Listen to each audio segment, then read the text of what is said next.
हमारे राम आ गए हैं।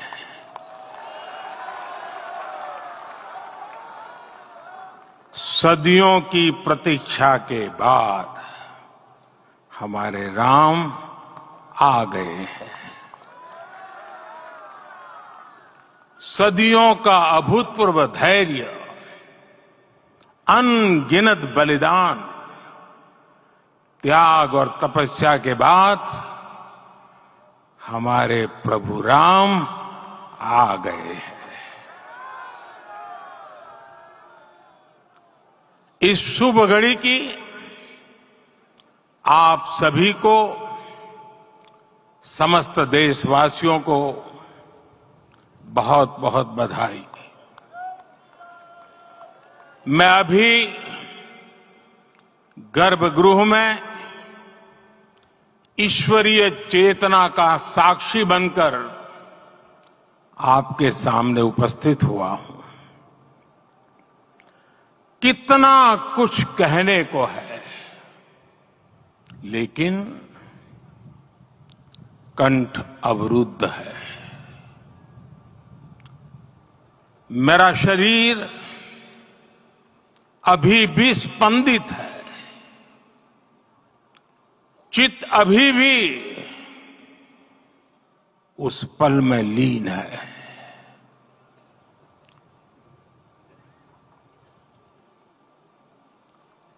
हमारे रामलला अब टेंट में नहीं रहेंगे।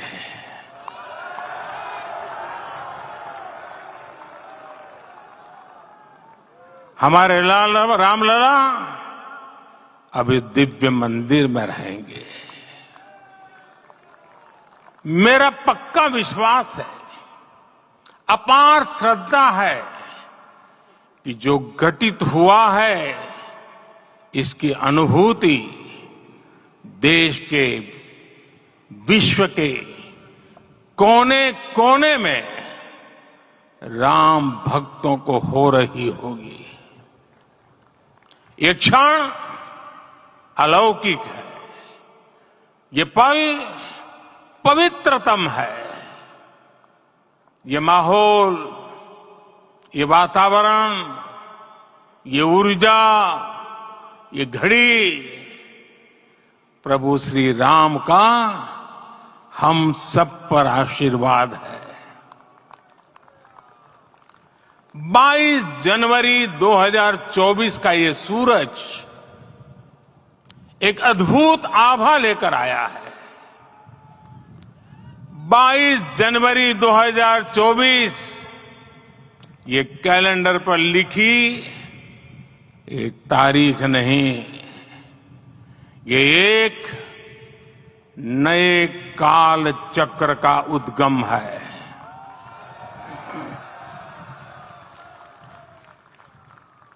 राम मंदिर के भूमि पूजन के बाद से प्रतिदिन पूरे देश में उमंग और उत्साह बढ़ता ही जा रहा था। निर्माण कार्य देख देशवासियों में हर दिन एक नया विश्वास पैदा हो रहा था।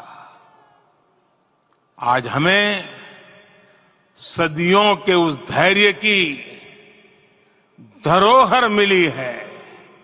आज हमें श्री राम का मंदिर मिला है। गुलामी की मानसिकता को तोड़कर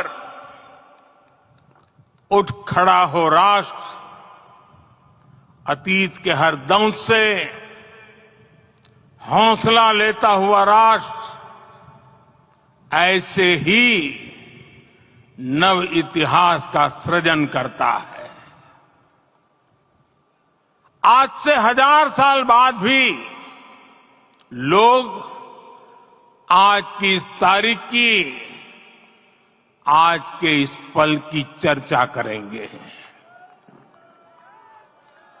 और ये कितनी बड़ी राम कृपा है कि हम सब इस पल को जी रहे हैं, इसे साक्षात घटित होते देख रहे हैं।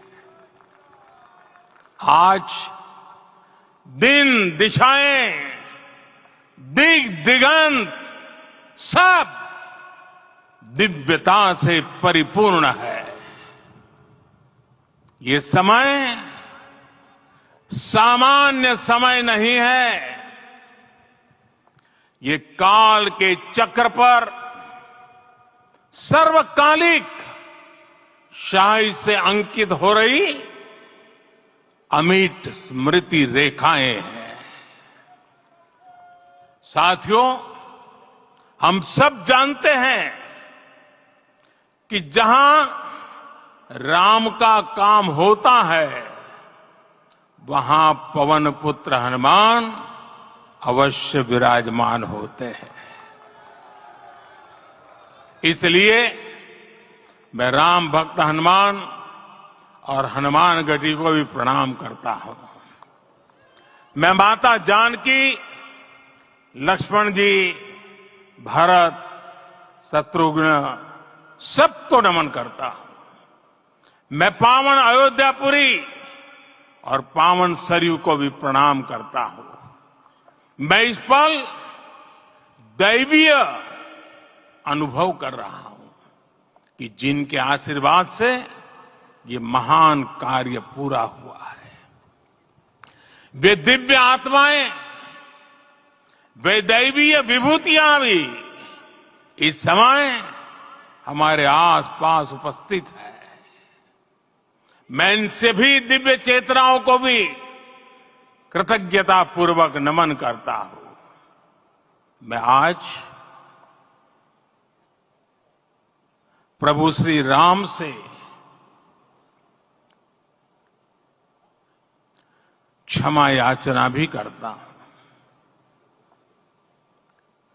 हमारे पुरुषार्थ, हमारे त्याग, तपस्या में कुछ तो कमी रह गई होगी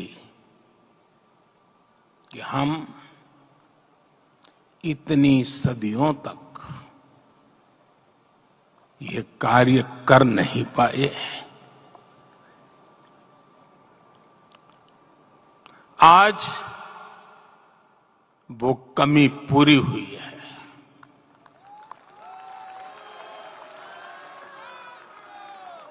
मुझे विश्वास है प्रभु राम आज हमें अवश्य क्षमा करेंगे। मेरे प्यारे देशवासियों, त्रेता में राम आगमन पर पूज्य संत तुलसीदास जी ने लिखा है, प्रभु बिलो की हर से पुरबासी, जनित वियोग विपत्ति सबनासी।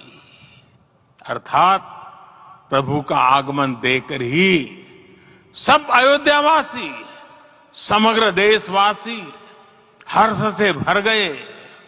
लंबे वियोग से जो आपत्ति आई थी उसका अंत हो गया। उस कालखंड में तो वो वियोग केवल 14 वर्षों का था। तब भी इतना असह्य था। इस युग में तो अयोध्या और देशवासियों ने सैकड़ों वर्षों का वियोग सहा है। हमारी कई कई पीढ़ियों ने वियोग सहा है। भारत के तो संविधान में उसकी पहली प्रति में भगवान राम विराजमान है। संविधान के अस्तित्व में आने के बाद भी दशकों तक प्रभु श्री राम के अस्तित्व को लेकर कानूनी लड़ाई चली। मैं आभार व्यक्त करूंगा भारत की न्यायपालिका का, जिसने न्याय की लाज रख ली।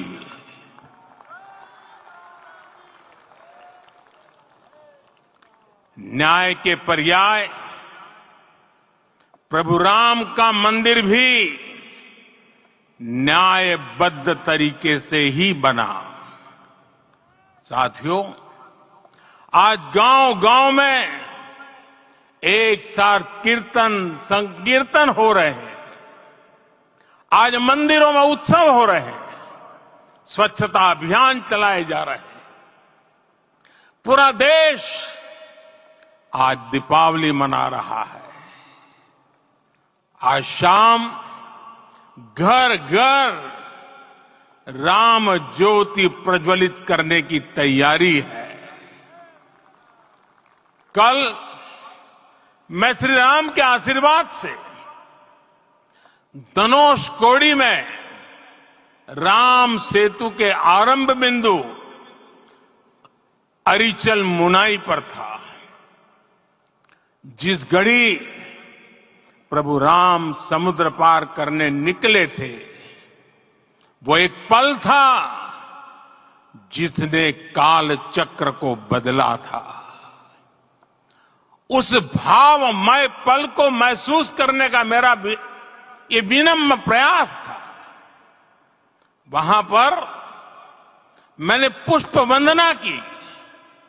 वहां मेरे भीतर एक विश्वास जगा कि जैसे उस समय काल चक्र बदला था, उसी तरह अब काल चक्र फिर बदलेगा और शुभ दिशा में बढ़ेगा। अपने 11 दिन के व्रत अनुष्ठान के दौरान मैंने उन स्थानों का चरण स्पर्श करने का प्रयास किया जहां प्रभु राम के चरण पड़े थे।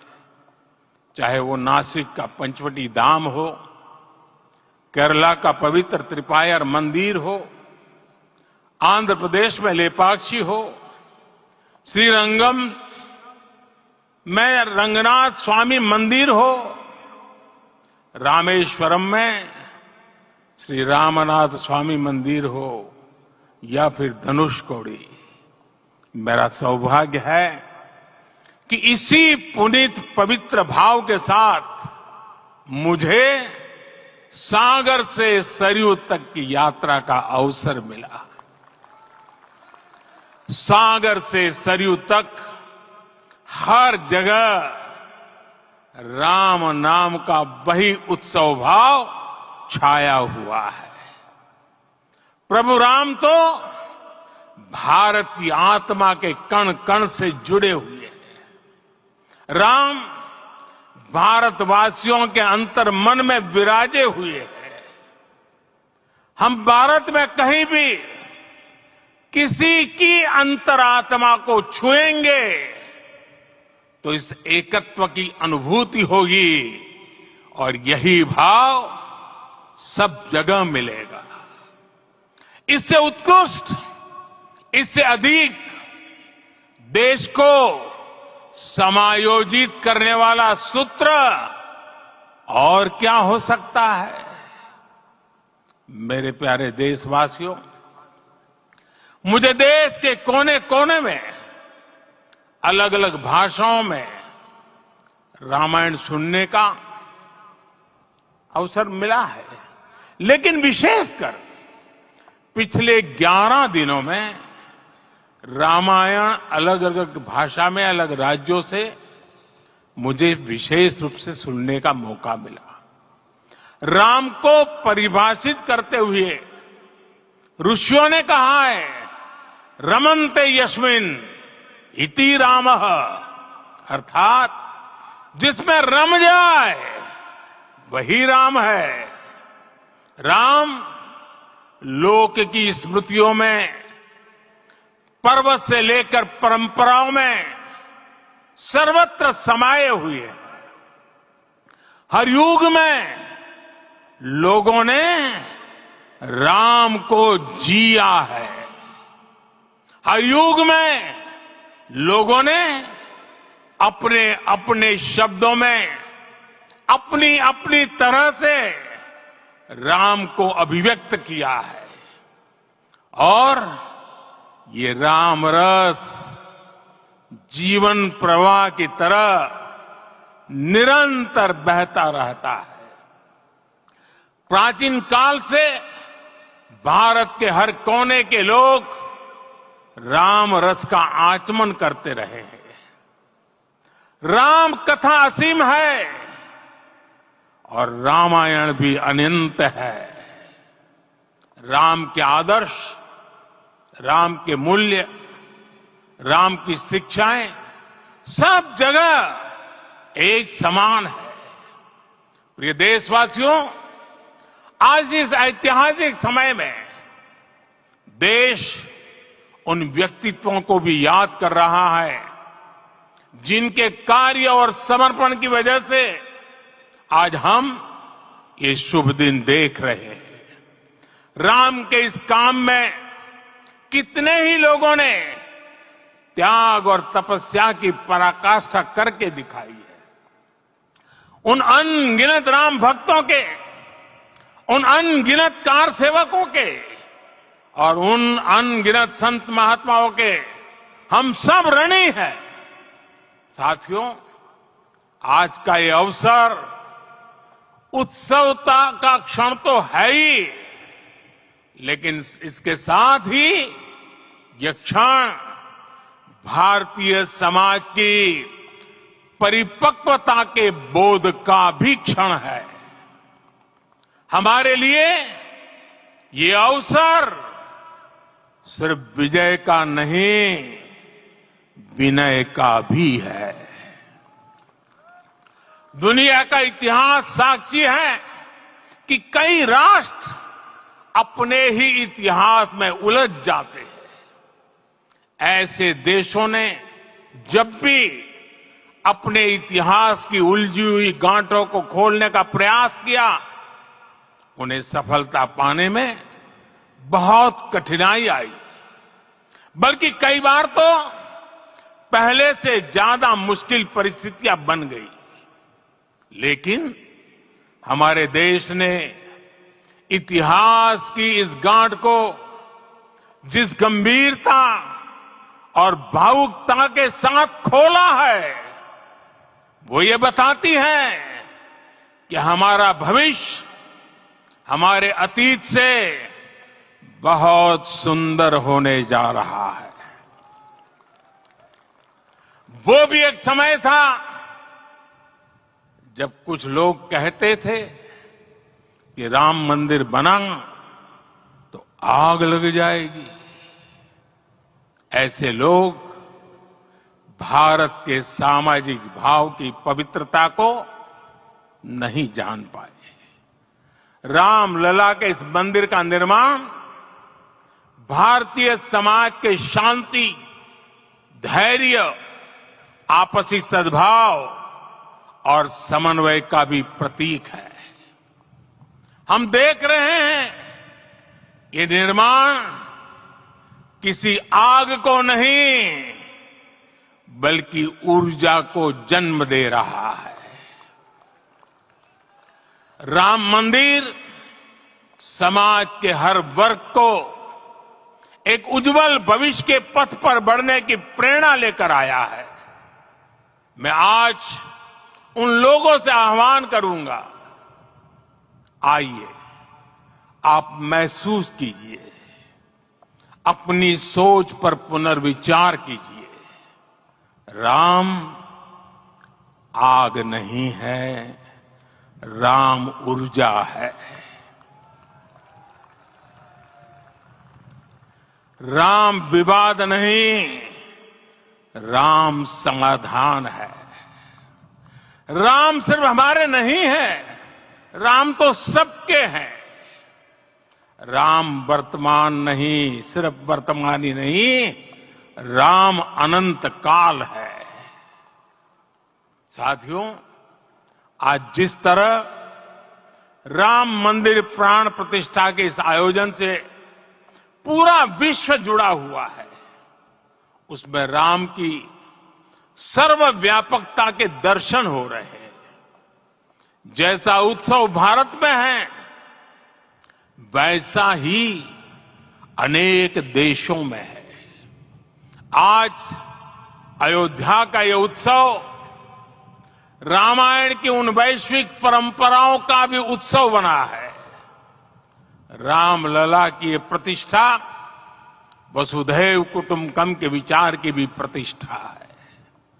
साथियों, आज अयोध्या में केवल श्री राम के विग्रह रूप की प्राण प्रतिष्ठा नहीं हुई है, ये श्री राम के रूप में साक्षात भारतीय संस्कृति के प्रति अटूट विश्वास की भी प्राण प्रतिष्ठा है।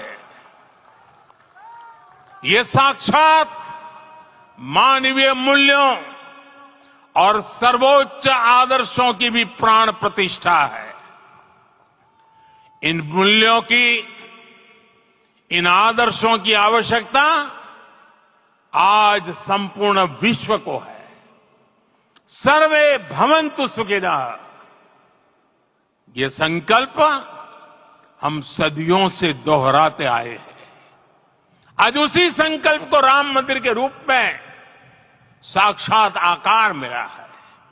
ये मंदिर मात्र एक देव मंदिर नहीं है, ये भारत की दृष्टि का, भारत के दर्शन का, भारत के दिग्दर्शन का मंदिर है।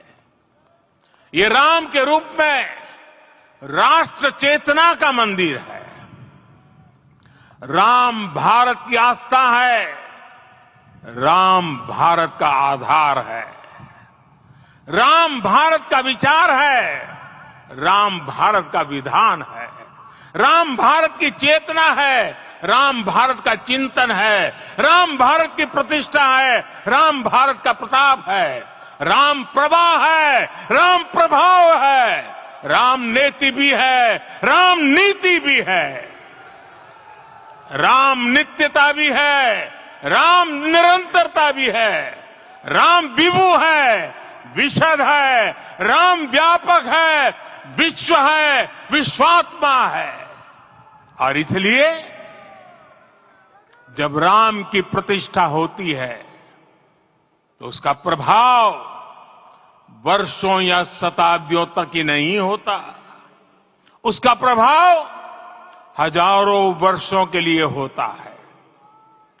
महर्षि वाल्मीकि ने कहा है, राज्यम 10 सहस्त्राणि प्राप्य वर्षाणि राघव, अर्थात राम 10,000 वर्षों के लिए राज्य पर प्रतिष्ठित हुए, यानी हजारों वर्षों के लिए राम राज्य स्थापित हुआ। जब त्रेता में राम आए थे तब हजारों वर्षों के लिए राम राज्य की स्थापना हुई थी। हजारों वर्षों तक राम विश्व पथ प्रदर्शन करते रहे थे। और इसलिए मेरे प्यारे देशवासियों, आज अयोध्या भूमि हम सभी से, प्रत्येक राम भक्त से, प्रत्येक भारतीय से कुछ सवाल कर रही है। श्री राम का भव्य मंदिर तो बन गया, अब आगे क्या? सदियों का इंतजार तो खत्म हो गया, अब आगे क्या? आज के इस अवसर पर जो दैवीय आत्माएं हमें आशीर्वाद देने के लिए उपस्थित हुई हैं, हमें देख रही हैं, उन्हें क्या हम ऐसे ही विदा करेंगे? नहीं, कदापि नहीं। आज मैं पूरे पवित्र मन से महसूस कर रहा हूं कि काल चक्र बदल रहा है। ये सुखद संयोग है कि हमारी पीढ़ी को एक कालजयी पथ के शिल्पकार के रूप में चुना गया है। 1000 वर्ष बाद की पीढ़ी राष्ट्र निर्माण के हमारे आज के कार्यों को याद करेगी। इसलिए मैं कहता हूं, यही समय है, सही समय है। हमें आज से इस पवित्र समय से अगले 1000 साल के भारत की नींव रखनी है।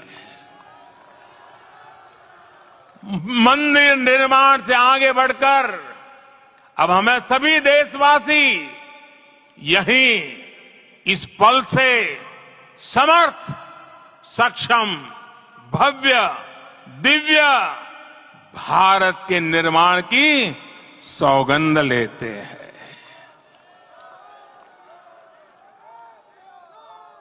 राम के विचार मानस के साथ ही जनमानस में भी हो, यही राष्ट्र निर्माण की सीढ़ी है। साथियों, आज के युग की मांग है कि हमें अपने अंतःकरण को विस्तार देना होगा। हमारी चेतना का विस्तार देव से देश तक, राम से राष्ट्र तक होना चाहिए। हनुमान जी की भक्ति, हनुमान जी की सेवा, हनुमान जी का समर्पण, ये ऐसे गुण हैं जिन्हें हमें बाहर नहीं खोजना पड़ता। प्रत्येक भारतीय में भक्ति, सेवा और समर्पण के भाव समर्थ, सक्षम, भव्य, दिव्य भारत का आधार बनेंगे। और यही तो है देव से देश और राम से राष्ट्र की चेतना का विस्तार। दूर सुदूर जंगल में, कुटिया में जीवन गुजारने वाली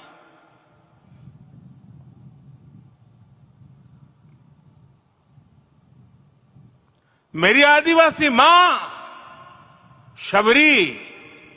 शबरी का ध्यान आते ही अप्रतिम विश्वास जागृत होता है। मां शबरी तो कब से कहती थी, राम आएंगे।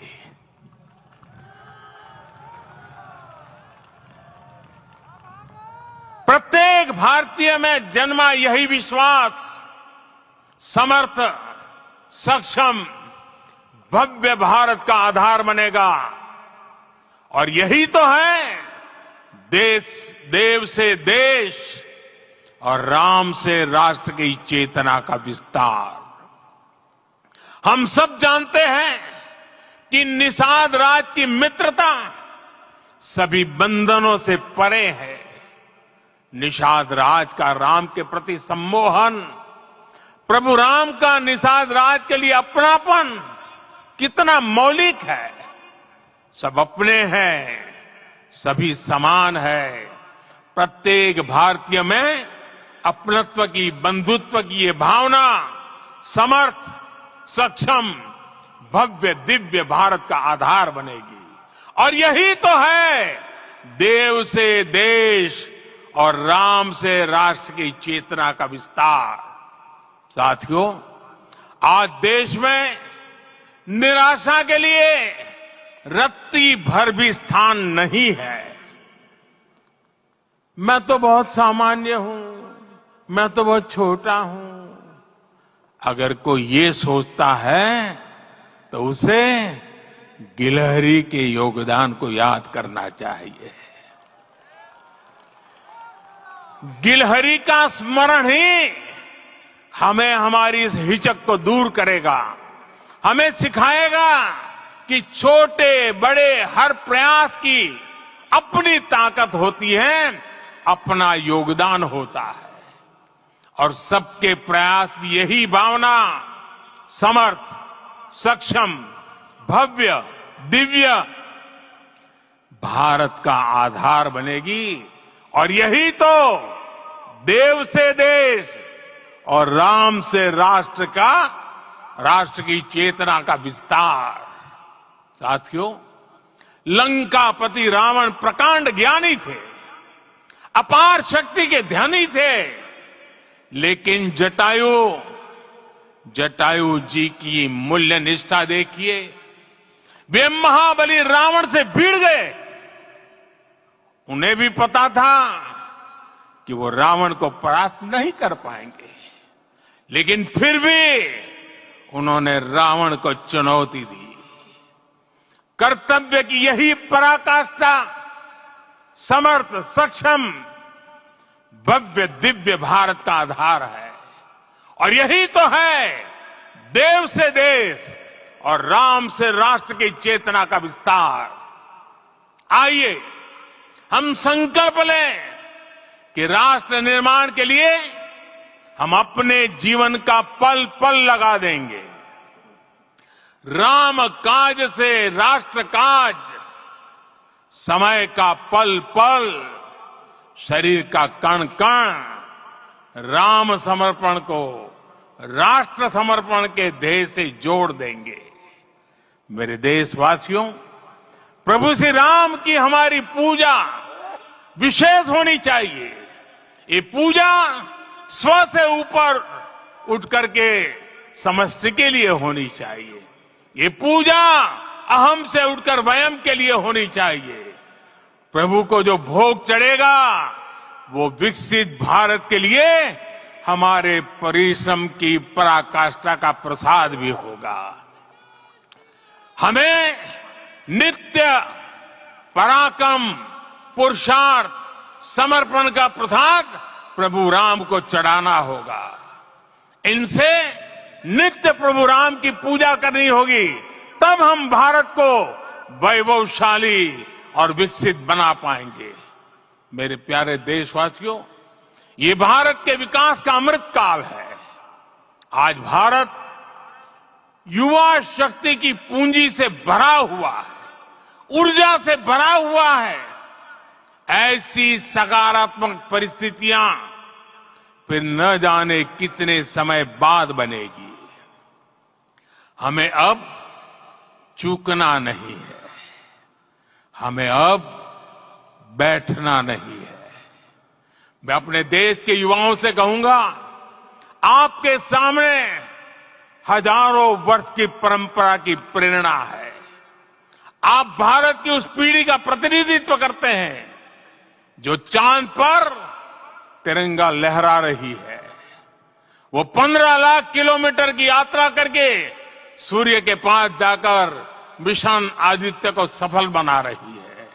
जो आसमान में तेजस और सागर में विक्रांत का परचम लहरा रही है।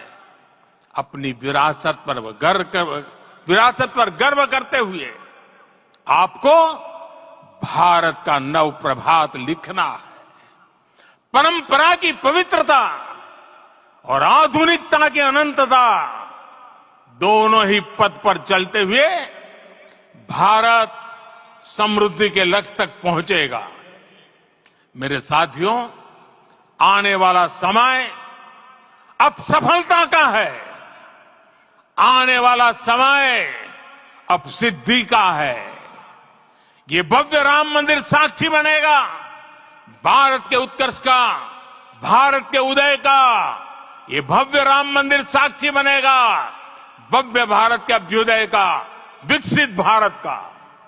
ये मंदिर सिखाता है कि अगर लक्ष्य सत्य प्रमाणित हो, अगर लक्ष्य सामूहिकता और संगठित शक्ति से जन्मा हो, तब उस लक्ष्य को प्राप्त करना असंभव नहीं है। ये भारत का समय है और भारत अब आगे बढ़ने वाला है। शताब्दियों की प्रतीक्षा के बाद हम यहां पहुंचे हैं। हम सब ने इस युग का, इस कालखंड का इंतजार किया है। अब हम रुकेंगे नहीं, हम विकास की ऊंचाई पर जाकर ही रहेंगे। इसी भाव के साथ रामलला के चरणों में प्रणाम करते हुए आप सभी को बहुत बहुत शुभकामनाएं। सभी संतों के चरणों में मेरे प्रणाम। सियावर रामचंद्र की, सियावर रामचंद्र की, सियावर रामचंद्र की।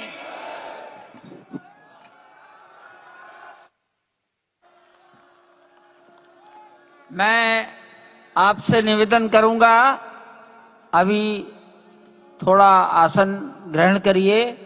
माननीय प्रधानमंत्री जी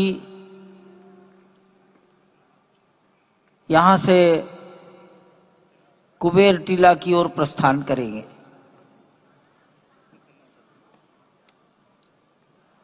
माननीय प्रधानमंत्री जी के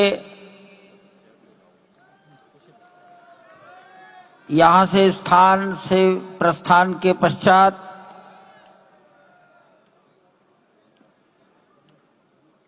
हमारे महंत नृत्य गोपाल दास जी के शिष्यगणों से निवेदन करूंगा, मंच पर आकर उनको नीचे की ओर ले जाए।